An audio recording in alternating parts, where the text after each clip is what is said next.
Hey, it's Jeff Zito, and thanks for checking out another episode of the Celebrity Jobber Podcast, number 5 this week on the Apple Podcast Music Interviews chart. Streaming on Apple Podcasts, Spotify, or wherever you listen to podcasts, please hit that subscribe button and would love a 5-star rating. And if you could, please leave a comment and or a review. You can find all of our past guests and episodes on CelebrityJobber.com. And every Wednesday, we highlight an older episode that might have slipped under the radar, something you might not have heard, and that's Celebrity Jobber Rewind. So we release an older episode, a flashback, if you will, each and every Wednesday. So be sure to check that out. And follow us on Instagram, celebrity_jobber_podcast. You can also see a bunch of videos up on youtube.com/the@celebrityjobber, and bonus content is on our Substack, which is substack.com/celebrityjobber. Who are these people? What did they do before they became famous? How did it all happen? Was there a big break involved? How did their life change forever after that big break? And what about other jobs they had before the big job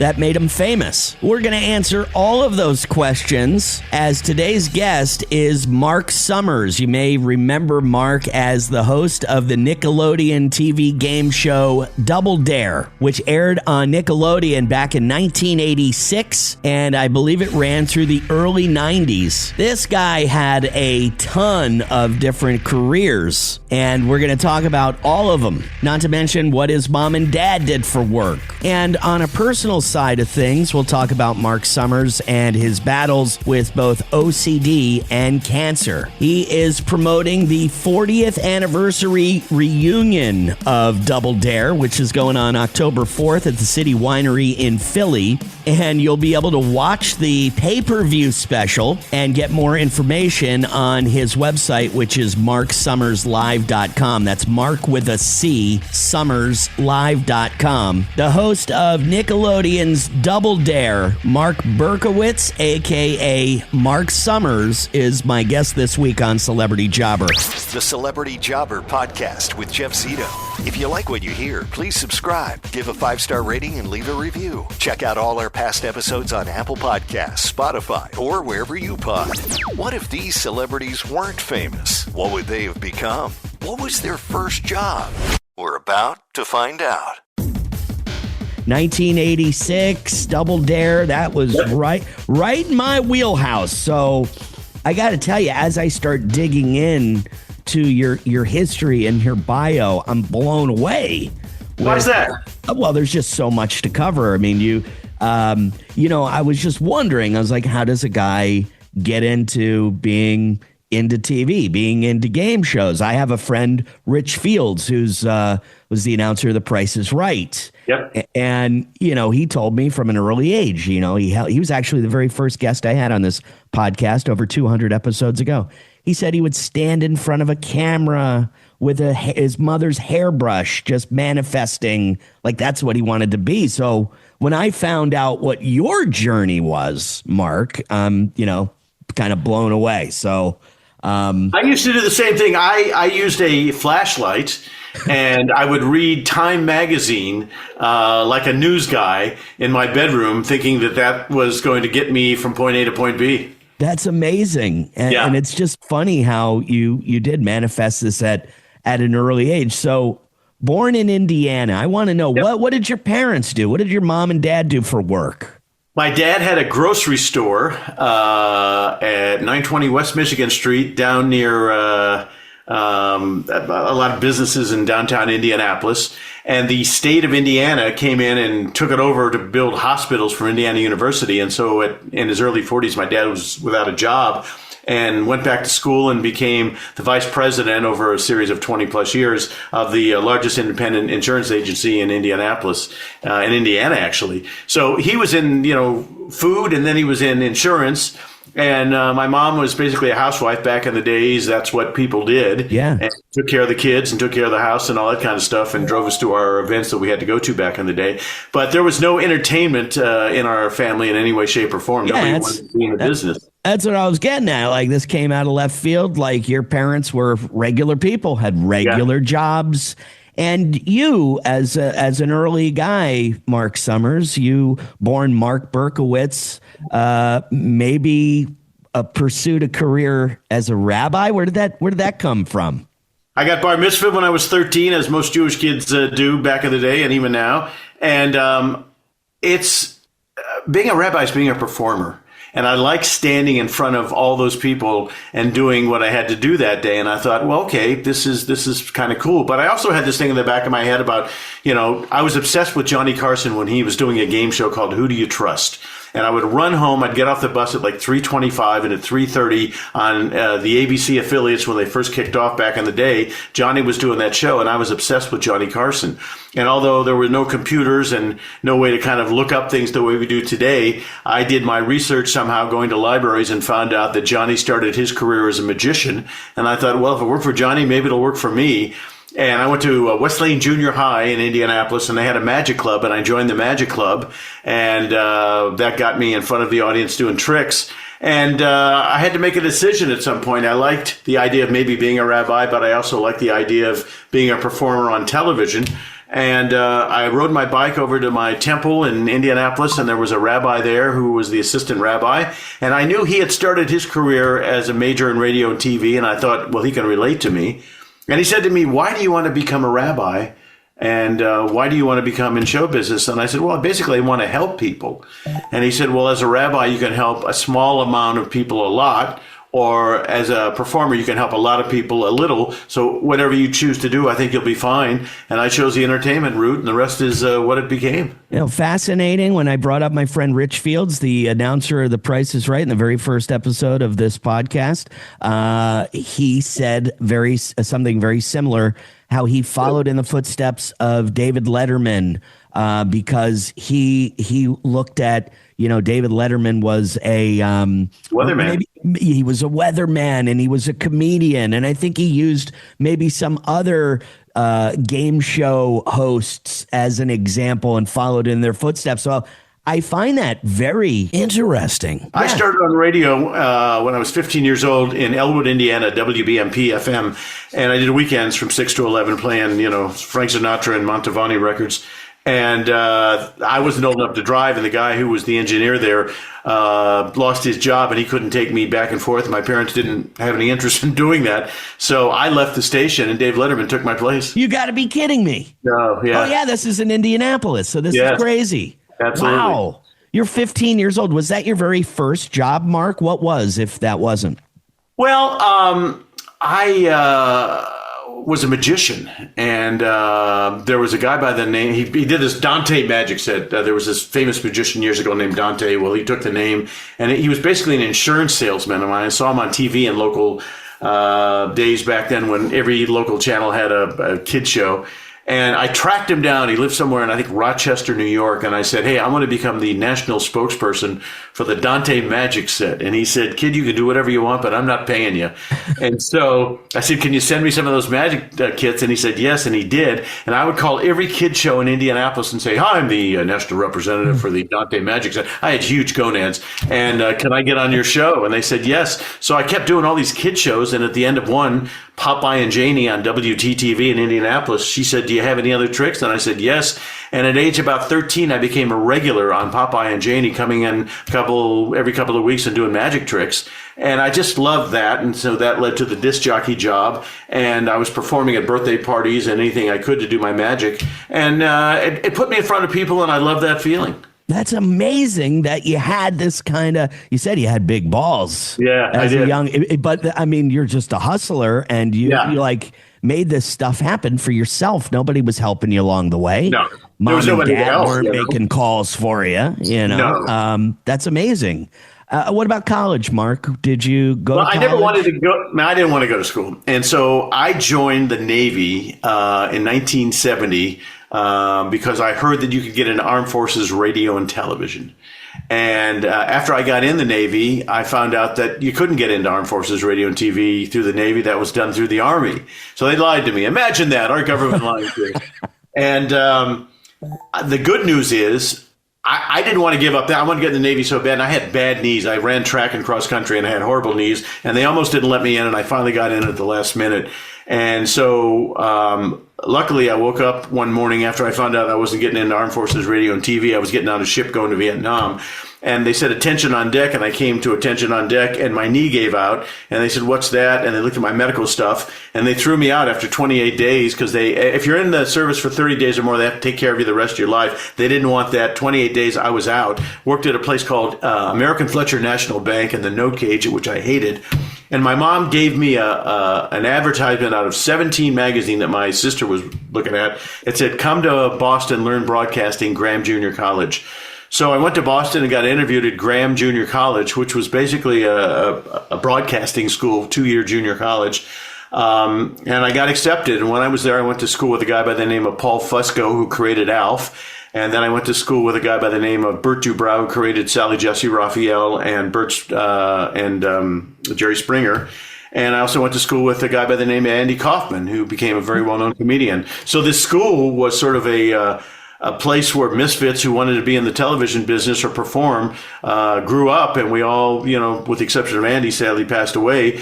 Bert and I are still friends. Paul and I are still friends, and the fun continues. The Celebrity Jobber Podcast with Jeff Zito. The Celebrity Jobber Podcast with Jeff Zito. So you start as a magician, Yep. then you get into radio. You think that radio might be the career for you. So when do you move to Los Angeles and get a job in TV? My brother was playing drums for Helen Reddy at the time, and he was living in L.A., so when I left Boston, I moved to L.A. and moved in with him. I got a job as a page at CBS Television City. I worked on All in the Family, Sonny and Cher, Carol Burnett, Maude.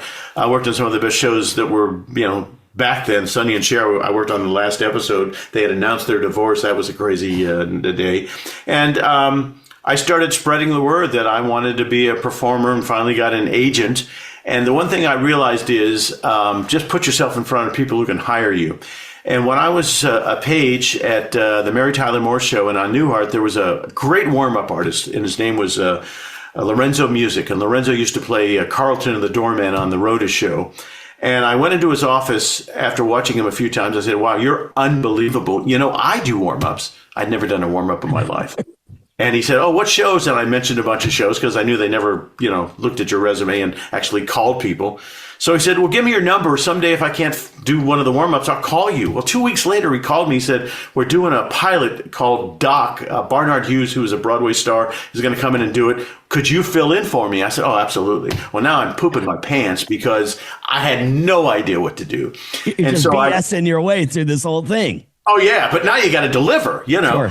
And so I remember what he did and some of the other warm-up guys did, and I just wrote stuff down, and I wrote down magic tricks and jokes because I started at the Comedy Store as a regular in 1976 with Dave and Robin and Jay and all those guys. So I had material, but I'd never done a warm-up.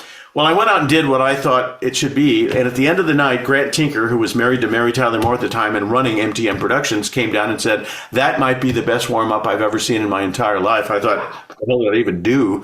And from there, word got around, and I became the warm-up guy on a show called Soap, which was the hottest show on TV back in the day. Billy Crystal, right? Billy Crystal, Jay Johnson, John Biner. I mean, it was Catherine Hellman. It was great. And so I became the hot warm-up guy. Now, the studio next to me was doing a show called Bosom Buddies, and Bob Saget was doing the warm-up on that. And to the left was Barney Miller, and Letterman was doing the warm-up on that. But I was getting all the heat, and the next thing I know, I was doing... Tuesdays I did a show called Alice at CBS. Wednesday, Thursday, Friday during the day I did a show called Our Magazine. Wednesday and Thursday night I did Star Search. Friday night I did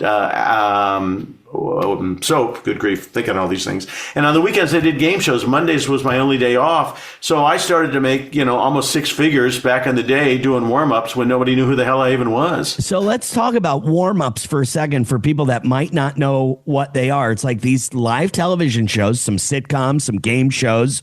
They would have like a comedian go out there and get the crowd kind of pumped up and ready to laugh so you can get some good laugh tracks on while you're recording Alice or Yep. Am I kind of close? 100% on the money. And your job, here's the deal. When we did Alice, it was a well-oiled machine, and they would pre-record the show without an audience during the day, and then they would bring in an audience just to hear the laughs and record those. And we were in and out in an hour. When I worked on soap, we would do 2 shows, a dress rehearsal and an air show. And I'd get there about 4 in the afternoon. We'd get out of there sometimes till 1 or 2 in the morning. So depending on what the show, game shows were like a well-oiled machine. You take 45 minutes to shoot a half-hour show. And so I learned along the way, and my job is to keep the audience, energized and answer their questions and just interact with them, because at 11 o'clock at night, when you've been sitting there for 3 or 4 hours, they start to droop, and my job is to make sure they didn't. Wow. So, Marc, when you're talking about all this, like being a performer, you kept telling me, like, I wanted to be a performer. Saying we're doing magic, we're doing comedy, you're on TV shows, you're being a warm-up guy, hosting game shows. What was like your idea when you were saying, I want to be a performer? What was like your dream? What did you think the ultimate goal would be? Well, 2. First one was become a game show host and emulate what Bob Barker did. And I was lucky enough, the first real job I had in L.A. As a idea man was working on Truth or Consequences the last year Bob Barker did it. So I got to know him. But Johnny's job was, of course, the one everybody wanted. And even when I started stand-up in 76, everybody thought Johnny was only going to be around for a few more years. Who knew that he was going to last as long as he did? So those are the 2 goals, either be Johnny or be Barker. Right. And, I was lucky enough to get into the game show world. And, one thing led to another, and I did it for a number of years. Then I became an exec producer, and one thing led to another. But, I've sort of dabbled in so many different areas of the entertainment industry. I was exec producer of both Dinner and Restaurant Impossible on Food Network. I hosted on Rap for about 11 years over there. So I've had kind of a fun and interesting and what the hell's he going to do next kind of career, Yeah. And Marc, so I don't know if this is your big break or not, but I think we're talking today because of Double Dare, and I wanted to talk about what the anniversary. There's a 40th anniversary, and I want to give all this information out about the anniversary and how you can check it out. But I would imagine that getting that gig was your big break. And can you tell me a little bit about how you got that gig, what that phone call was like, and how your life changed as soon as it happened? I bet it did. I couldn't audition for any game shows because back in the day they had guys with gray hair and wrinkles, and they kept saying you look like a Boy Scout, come back when you get older. And a friend of mine, Dave Garrison, who I knew in Indianapolis, was a ventriloquist, came to LA and was trying to make it, as an act, and wasn't having a lot of luck, although he was great at what he did. And he called me up one day and said, hey, look, I just got called from some company called Nickelodeon. I never heard of them. They want me to audition for a game show. I don't want to be in front of the camera anymore. Why don't you go instead of me? Okay. I didn't think you could do that today. So I went to the audition, and they said, Dave Garrison. And I said, Dave couldn't make it. My name's Marc. Could I fill in? And they said, yeah, sure. So I auditioned for Double Dare. Now, they had auditioned 1,000 people I had heard in New York, didn't like anybody, and came to LA. I was the first guy to audition in Los Angeles. I got 3 callbacks. And the one thing I did back in the day when I would get an audition is I'd get the name of the exec producer, the casting director, and anybody else who seemed important. And Mike Klinghoffer was the exec producer of Double Dare. And I called him because I knew they were going to start shooting in Philadelphia in mid-September. And I said, hey, it's the end of August. Have you guys made a decision? He said, funny you called. We were just talking about you. We've got it narrowed down to you and one other guy. But the problem is neither one of you has ever worked with kids. And I said, well, I have 2 kids. And he said, that doesn't mean anything. Right. And I said, I do magic shows for kids. They said, that's irrelevant. So I came up with the idea, well, why don't you fly me and whoever this other guy is out to New York, put us in a studio with real live kids, and let the best man win. He said, let me call you back in an hour. So he called me back in an hour and said, what are you doing over Labor Day? This was Labor Day of 1986. I said, hopefully I'm coming to New York and hosting an audition with kids. And he said, you are. So they flew me and whoever this other guy was. To this day, I don't know who it was. And I went first. I did the audition, and then they made me leave, and the other guy came in, and he did his audition. And 2 days later, I get a phone call from Klinghoffer saying, congratulations, you're the host of Double Dare. And I said, well, let me ask you a question. Out of all the auditions in New York, 1,000 and 1,000 in L.A., why did I get the job?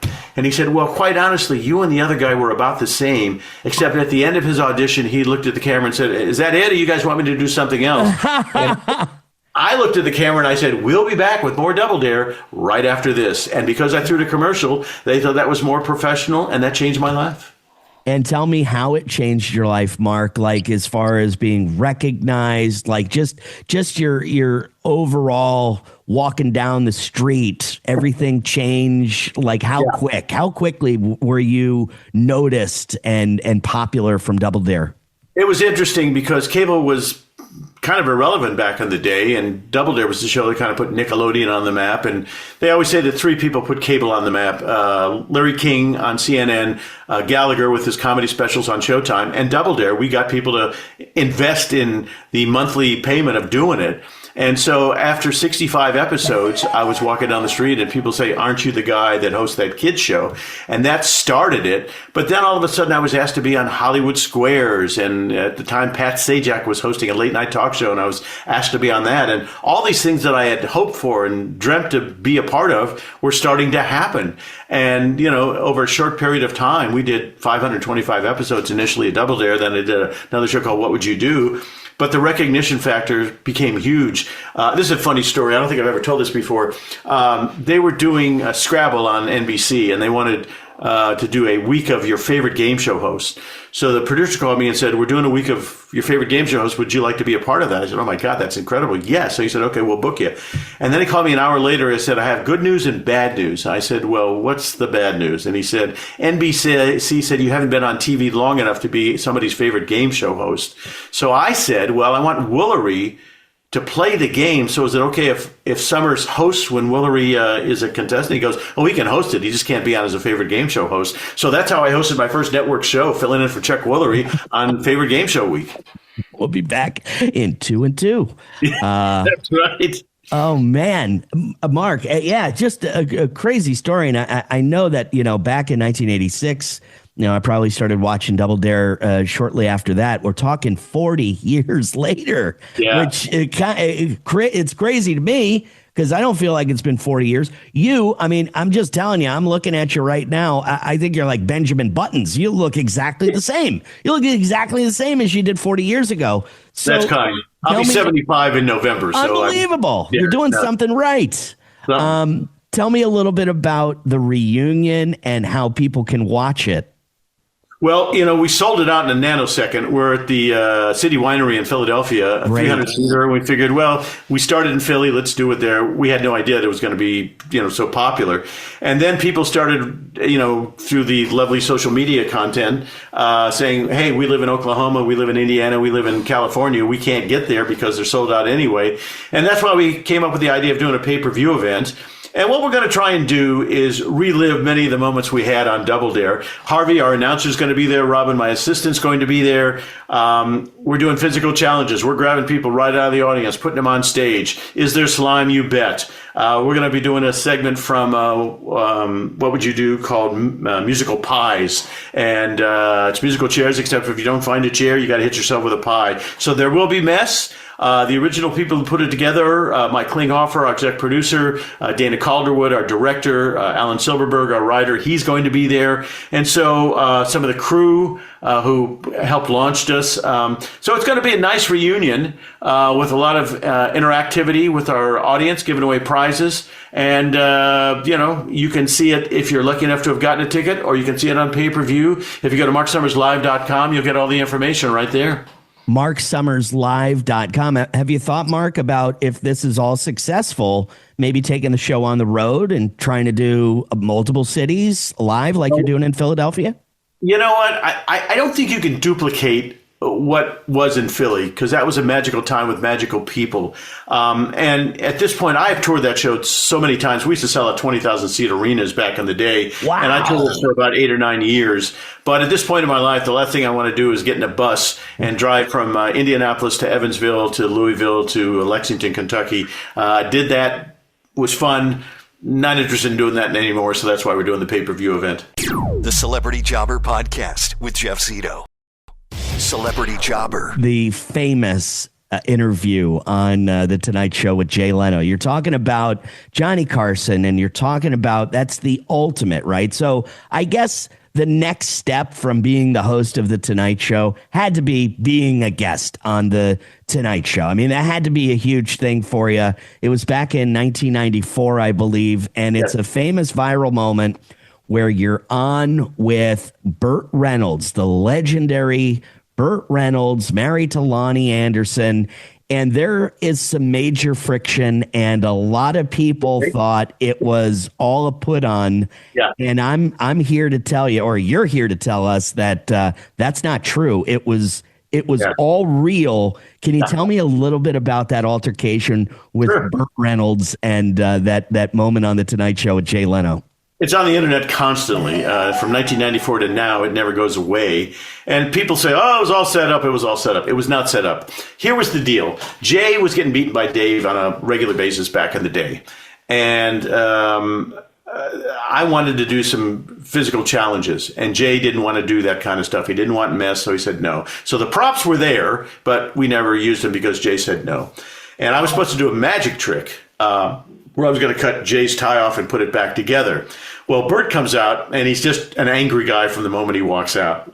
And he was supposed to do 2 segments, but he was so interesting as a character, they kept him for 3. Well, now there's only one more spot left. And who's backstage? Marc Summers and Carrot Top. Well, Carrot Top and I knew each other from back in the day from the Comedy Store.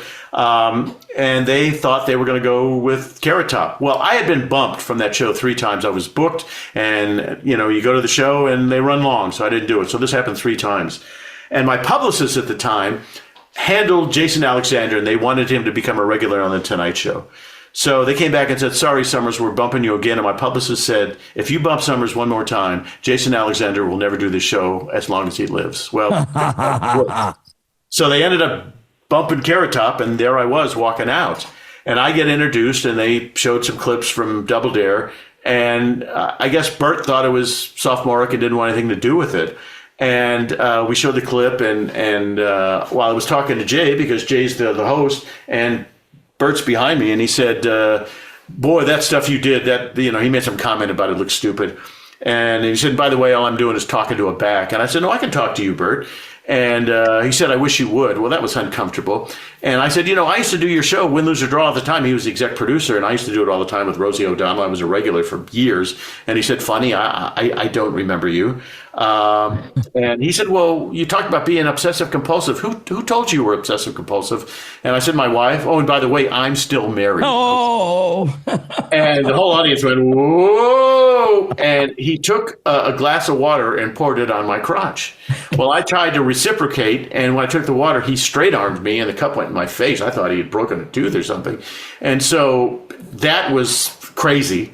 And I said, hey, Burt Reynolds just hit me with a glass of water. And he said, yes, and someday you'll cherish that. And he touched my hand, and I said, don't touch me. Yeah, okay? Yeah. Went, oh, again, And it turned into me reciprocating, hitting him with the water. And all of a sudden, he says, Jay kind of whispered down to the stage manager. What he said is, go get the pies. So he ran backstage, grabbed the pies, came around. And that's why it wasn't set up, as people think. They were there. He didn't want to do it. But now he saw all hell breaking loose, so he said, do it.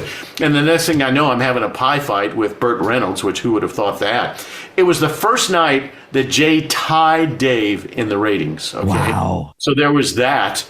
And for whatever reason, the next day in the, I think it was New York Post, it said, Burt goes berserk on Tonight, okay? And so it was everywhere. And I'm being interviewed once again on, all these talk shows about, tell me the real story. And I said, the real story was Burt was out of his mind that night, and I was just trying to, hang on because I'd always wanted to be on the Tonight Show, and this guy wasn't going to ruin it for me. And I started off because Jay called me the next day and said, how did all that happen? And I said, look, Jay, you know me, I'm a comic. And I looked at him as a heckler, and I was just responding to him as a heckler. And what happened.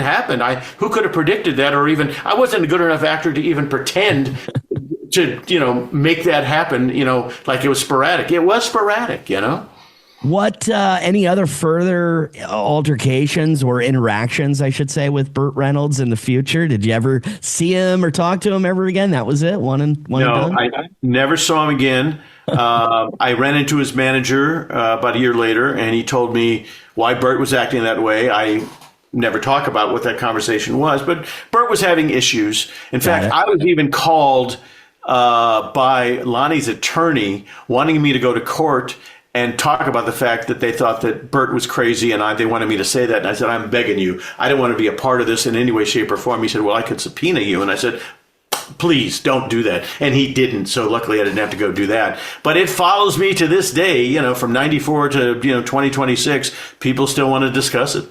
Marc, you just mentioned during that story that you have been diagnosed with OCD, obsessive compulsive disorder. Mm-hmm. Was it something that actually crippled you? I mean, and how did you come out to beat it? I mean, you're hosting a TV show. You've got to interact with people and talk to people and shake their hands and so tell me a little bit more specifically about your OCD and how you got past it.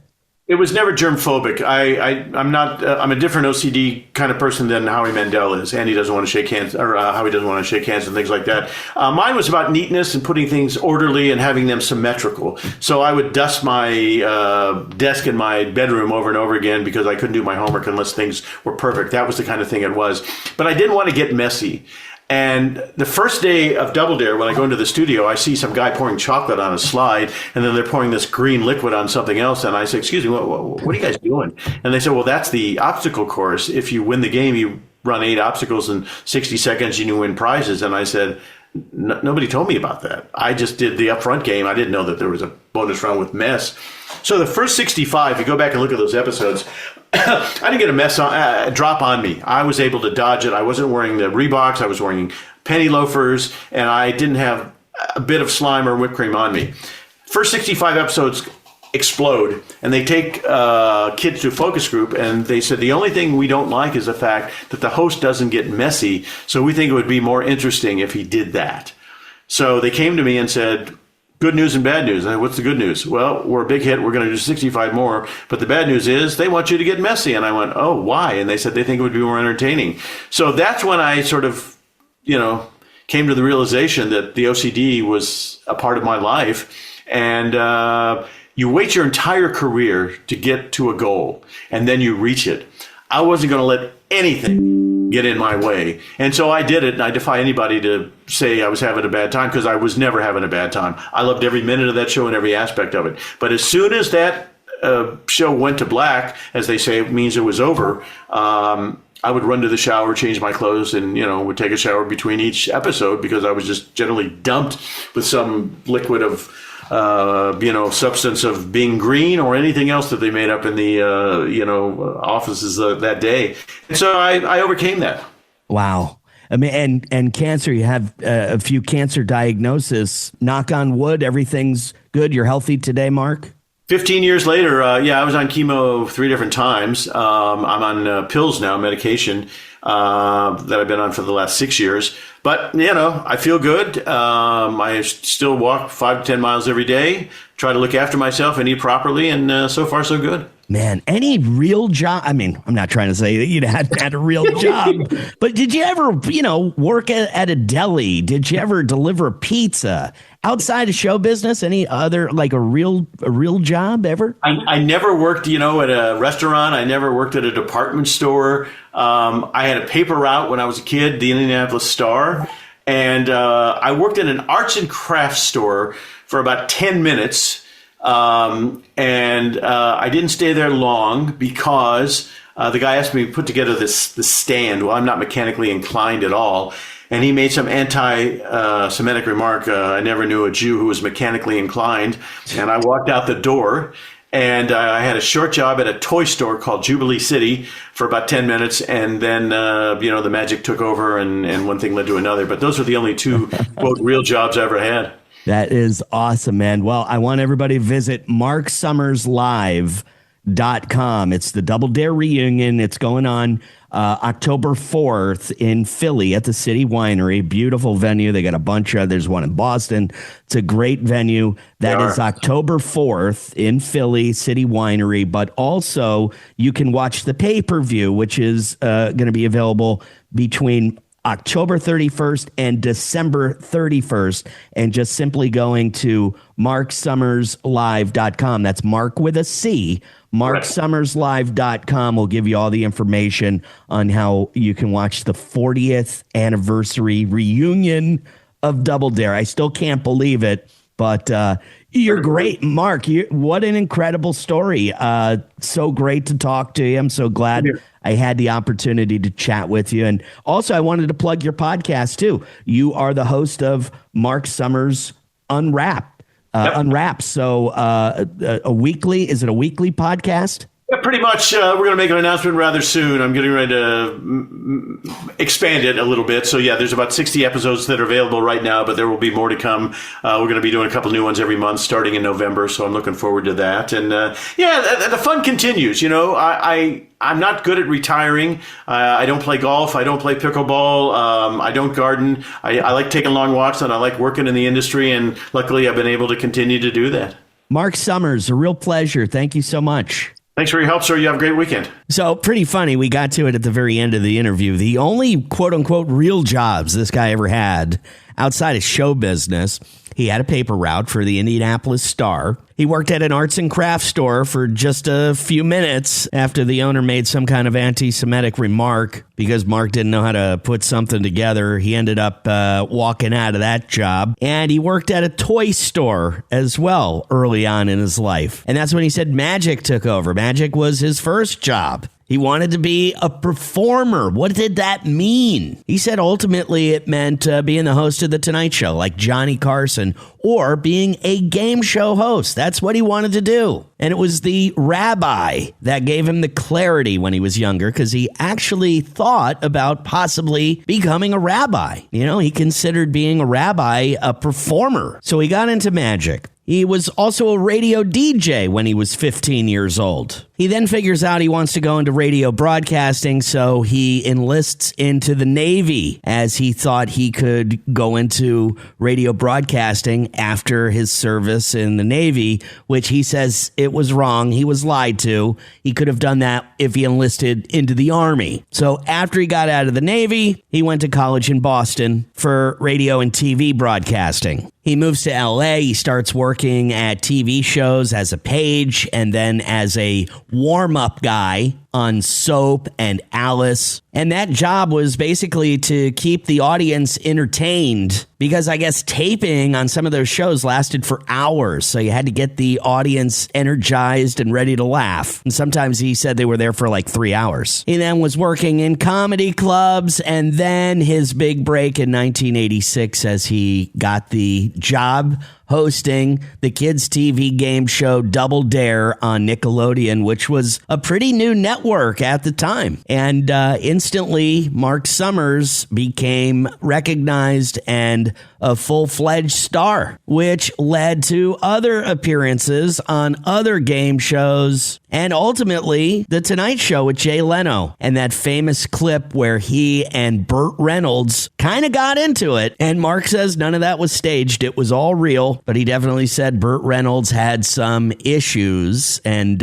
he left it at that. Now, where did this all come from? I mean, I don't know. His parents were regular people. Mom was a stay-at-home mother and his father had his own grocery store and then went into the insurance business. So regular jobs. At an early age, Marc Summers knew he just wanted to be a performer. He went for it, almost 75 years old, and he's still doing it. Has his own podcast titled Marc Summers Unwraps. Still an executive producer for a bunch of shows on the Food Network. I mean, he's still doing it all. Great story. Everybody's got a different story. So thanks for listening to another episode of the Celebrity Jobber Podcast, number 5 this week on Apple Podcast Music Interviews chart. Please subscribe. Would love a 5-star rating, and please leave a comment and or a review. Past guests and episodes up on celebrityjobber.com, and every Wednesday we highlight an older episode, Celebrity Jobber Rewind. Just this past Wednesday was Brett Michaels from Poison, an episode from February of 2023. So thanks again for listening to the Celebrity Jobber Podcast, and until next week, I'll see you then. I'm Jeff Zito.